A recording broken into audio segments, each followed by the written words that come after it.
Party की funding का source क्या है? फंडिंग का सोर्स प्रशांत किशोर की बुद्धि है, सरस्वती की कृपा है।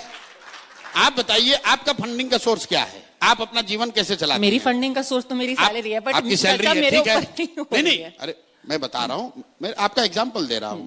कोई पत्रकार है, वकील है, डॉक्टर है, उसको पैसा कहां से आता है? वो अपने दिमाग से किसी का इलाज करता है, किसी को लीगल सेवा देता है। आप पत्रकारिता करती हैं, आपको पैसा मिलता है। तो प्रशांत किशोर भी किसी उद्योगपति के लड़के नहीं है। हम कोई धंधा बिजनेस करते नहीं है, कोई सरकारी पद पर है नहीं, एमएलए एमपी कभी रहे नहीं है।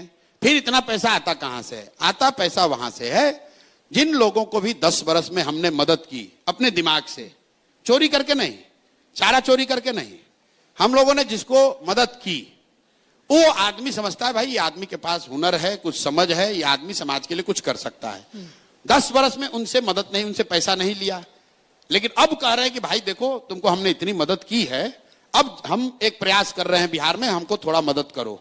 तो इस देश में 12 ऐसे लोग हैं, ध्यान रखिए, 12 ऐसी पार्टियां हैं, 12 ऐसे सरकारें बनी जिनको बनने में हमने कंधा लगाया है। तो आप उनके जो समर्थक हैं या वो लोग हैं, वो थोड़ा थोड़ा भी योगदान दे रहे हैं तो पैसा आ रहा है।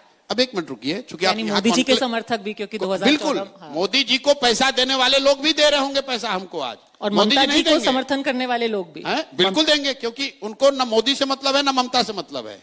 उनको मतलब प्रशांत किशोर से है। उनको मतलब यह है कि नहीं, इस लड़के ने मदद की है, इस लड़के में समझ है, ये आदमी ईमानदारी से कोशिश कर रहा है, चलिए कुछ योगदान इसको कर देते हैं।